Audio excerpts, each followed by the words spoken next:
अंतरिक्ष में गई सास बहू। मम्मी, आप इतनी अच्छी एस्ट्रोनॉट हो, फिर ये अर्ली रिटायरमेंट क्यों? क्योंकि बचपन से मेरा बस एक ही सपना था, जिसके लिए मैंने लाइफ में बहुत कुछ खोया और छोड़ा। लेकिन अब इस अर्ली रिटायरमेंट के जरिए मैं बस तुम दोनों के साथ और पास रहकर बिना किसी हड़बड़ी की जिंदगी जीना चाहती हूँ। सास की बात सुनकर काजल मुस्कुराकर चली जाती है। उसी शाम ऑफिस से घर वापस आकर अजय अपनी मम्मी के पास बैठता है। मम्मी, क्या हमारी स्पेस ऑर्गेनाइजेशन कोई नया स्पेस मिशन प्लान कर रही है? क्या मिशन है, बताओ ना मम्मी। हे भगवान, शरीर इतना बड़ा हो गया लेकिन दिमाग आज भी बच्चों से गया गुजरा है। घर में आया नहीं कि सवाल शुरू। तो तुम जवाब दे दो ना। मैं क्या जवाब दूं? जैसे तुझे मेरे रिटायरमेंट के बारे में पता ही नहीं। इतने समय से तूने मुझे ऑफिस जाते हुए देखा क्या? फिर मुझे कैसे पता होगा? जा, तेरी पत्नी से पूछ, वो रोज ऑफिस जाती है। माँ की बात पर अजय आवाज लगाकर काजल को बुलाकर वही सवाल उससे भी पूछता है, पर काजल उसका कोई जवाब नहीं देती। और बोलो पत्नी से पूछने के लिए। मैडम जवाब ही नहीं दे रही। सवाल जायज हो तो जवाब मिलेगा ना, तुम्हें अच्छे से पता है। कॉन्फिडेंशियलिटी रूल्स के चलते हम किसी से भी ऑर्गेनाइजेशन और मिशन से रिलेटेड कोई बात नहीं कर सकते। वो तो पता है, लेकिन मुझसे भी छुपाने का मतलब समझ में नहीं आया। वो मम्मी, रिटायरमेंट एप्लीकेशन के बाद से आपने ऑफिस भी आना बंद कर दिया। सबको लगा कि अब आप इंटरेस्टेड नहीं होगी, इसलिए इन्फॉर्म नहीं किया। क्या तुम भी इस मिशन का हिस्सा हो? मैं ही इस मिशन की लीड साइंटिस्ट हूँ। ये हमारा अब तक का सबसे बड़ा और इम्पोर्टेंट मिशन है।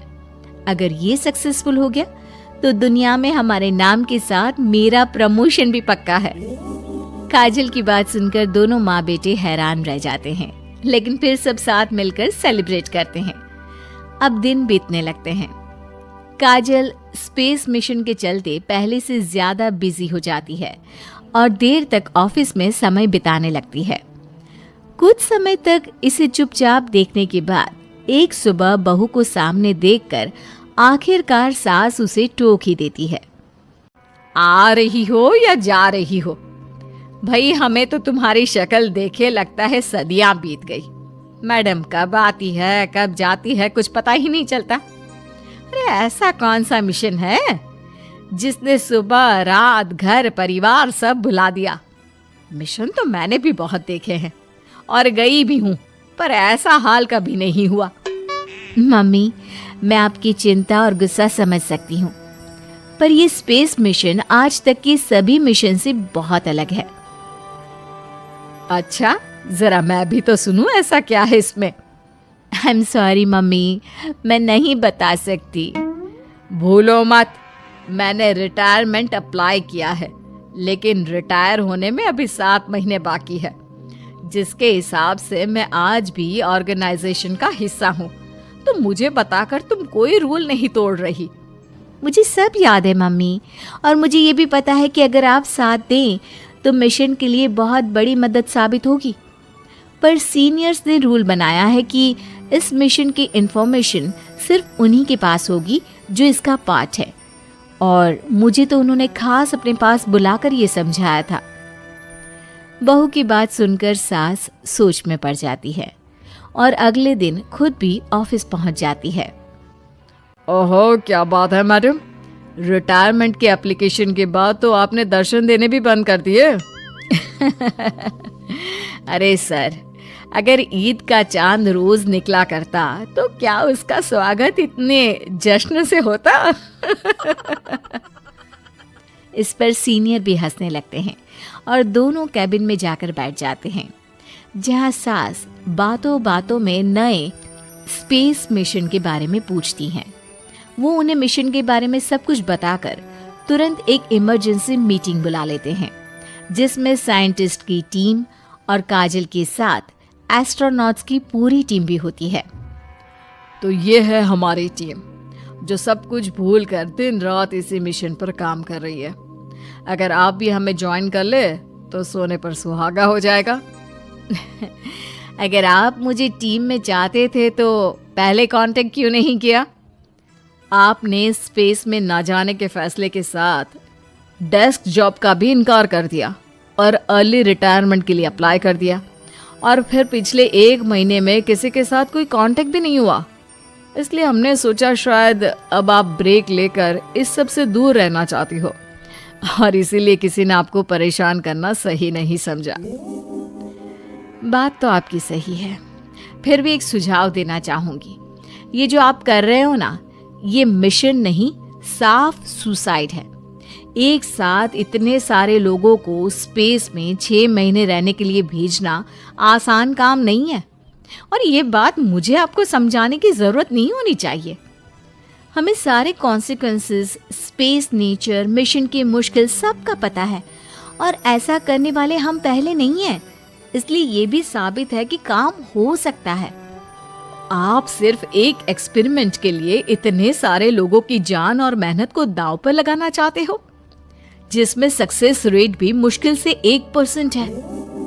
बहुत देर तक इन्हीं सब बातों पर बहस चलने और काजल की सास उर्फ ऑर्गेनाइजेशन की सबसे एक्सपीरियंस्ड एस्ट्रोनॉट को बहुत देर समझाने के बाद भी जब वो राजी नहीं होती, तो ऑर्गेनाइजेशन के सीनियर्स को उन्हें घर वापस भेजना पड़ता है। लेकिन उसी के बाद से न चाहते हुए भी सास मिशन के बारे में सोचना बंद नहीं कर पाती। इसी तरह 1 हफ्ता बीत जाता है। माँ, जब घर में बैठकर भी मिशन के बारे में ही सोचना है, तो इससे अच्छा है कि वहां जाकर इस सोच के जरिए उनकी मदद ही कर दो। उन्हें ऑफिस में नहीं, स्पेस में जाने के लिए मेरी जरूरत है। वो चाहते हैं कि मैं हेड एस्ट्रोनॉट बनकर बाकी सबके साथ स्पेस में जाऊं।